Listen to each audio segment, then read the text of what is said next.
head coach Brad Brownell and Hunter Tyson. Yeah, big win for our guys. Just proud of the way we played and prepared for the game. I think coming into the game, having won a couple in a row, I thought our guys were really focused and we had great preparation. And then I think it showed the way we played. I think our guys played confidently, helped that we shot the ball well early. Hunter got us off to a great start, made a three. We made a couple threes early and defense was outstanding. Most of the night, I thought we were really good and rebounded it well. Our bench played well. Just a heck of a team win. Questions? Hey, Coach, it's Trevor Groves with CUTigers.com. Only 4 turnovers for y'all in the game. That was big, but for a team like Virginia to outscore them 24-6 in points off turnovers, that's a pretty startling statistic. Yeah, I think the bigger statistic was their turnovers. I think they had 14 in the game, and that's really rare for them. I thought our defense was good. I thought we were disruptive, flying around, active. Guys were playing really hard, and I think it was evident in how we rebounded and our defensive turnovers forced. I just thought our guys played really hard, really well, and Virginia made a good run there at the beginning of the second half, but I was pleased with the way our guys responded. We're going to stick with what we're doing. It was really good for us in the first half. We think it'll be good in the second. Just stay with it, keep playing, and play with confidence. And our guys did that. Hunter, another great game for you. It seemed like you might have had a little bit of an advantage on the offensive end out on the perimeter tonight. Yeah, I just want to thank my teammates. They did a great job of finding me early, and I was able to get off to a good start. Just had a lot of confidence going into the game. So I think that's one reason I was just able to be successful. Coach, y'all held Beekman and Gardner to just 8 points combined in the second half. What do you think you did defensively to contain those guys? I don't know if we did anything different. Beekman shot the ball well tonight, which he hasn't been doing quite as well. I think we did a nice job of keeping our defense, tight. I thought we were team defense most of the night. He made some big shots. Gardner missed a few that he probably normally makes.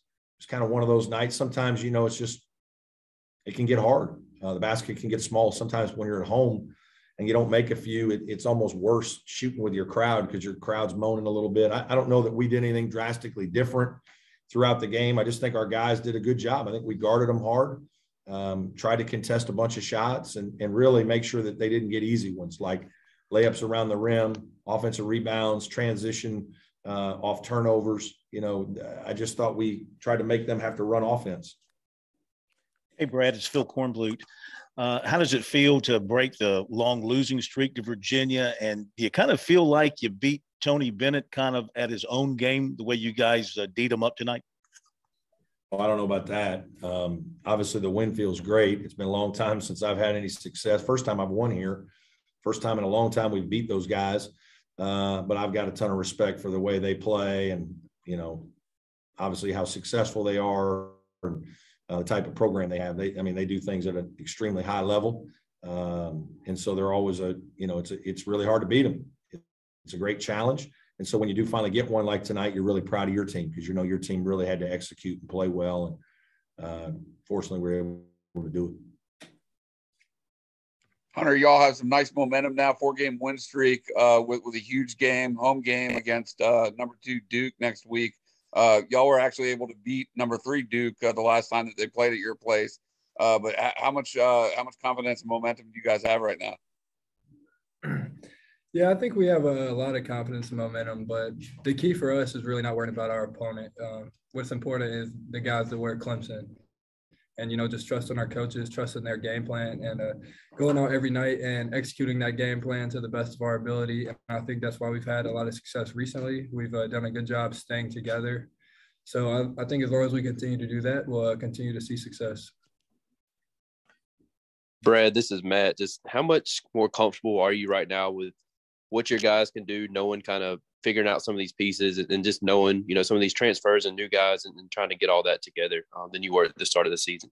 Yeah, a lot more comfortable. Certainly, it's a blend, and it's not just the coaches figuring it out. The players have to figure it out, right? The players have to buy into what the role is. The players have to buy into how things change within games. The players have to want to play together and be excited, and that's more challenging than people realize, right? Especially sometimes with older guys, it's even more difficult because they're kind of set in what's going on. But we have a good feel for our guys now. I think we know what our team does well, what we've got to improve. I think we've made a lot of improvement in the last month. We learned a lot about ourselves in the Charleston tournament, and we've gotten into the gym and really worked and practiced. And as coaches, I think we've tried to put our guys in a really good position and just get our guys to buy into it. And I think, you see that in how we're playing now. The last 2 weeks, we've played very well. We finished some games, and today was probably our best game of the year. Coach, I thought that Ian, the freshman Ian Cheflin, was a nice spark off the bench on Saturday in the first half against South Carolina. He had 6 points tonight, a nice assist. It seems like you're gaining some confidence in him. Yeah, absolutely. He's been practicing. He and Ben are both practicing much better. They finally are to the point where I think they understand what we're trying to do. There's just so much information for young players, especially first couple months, that they're here. And so, there's hard to earn the trust of the head coach to put him in all the time. But Ian has great poise. He has a very good feel. He has some things that you don't coach. And you see that when he plays in terms of him skipping a ball all the way across court to an open shooter that gets a shot that, he just sees it. I thought his poise to be aggressive to make a play and shoot the ball today was a huge step forward. We've really talked to him about, hey man, you've got good skills. You can score. You don't just have to be a passer. We want you to get it in there. You can flip shots in with both hands. You can make high post jump shots. You got to get to the point where you're not just out there afraid to make a mistake, but you're making plays to win the game. And I think you're just seeing a guy who feels more comfortable. Obviously, we see it in practice more now, right? We've seen this over the last 2 weeks that Ian and Ben are getting better. And so it starts there. When you see that, then you hope it translates to the game, and it's starting to translate. Brad, I know you and your players want to celebrate Christmas on Saturday, but you're playing such good basketball right now. Is there a piece of you as a basketball coach that kind of hates to see the break here, would rather be tipping it off this weekend instead of having 7 days between games? Yeah, there is. That's the hard part of all this. We're playing so good the last 2 weeks that, we don't want to take a break. We want to get back in there and practice 2 or 3 days and play somebody again, just because we feel so good about where we are. And momentum is such a powerful thing, I think, in sports. And the one good thing for us, and I've talked about briefly, is just PJ Hall's foot has been bothering him. He didn't really practice leading into the game. He didn't practice. I think he practiced half of one practice for the South Carolina game. And so him getting off his foot, getting some rest, I think will be really good for him. But beyond that, I think most of us would rather play. But certainly feels much better going to Christmas and the break with a couple of big wins. And hopefully our guys will be excited when we come back on the morning of the 26th. Anybody else? Thanks, guys. Merry Christmas. Okay, thanks. Merry Christmas to you all. Appreciate it. Thank you.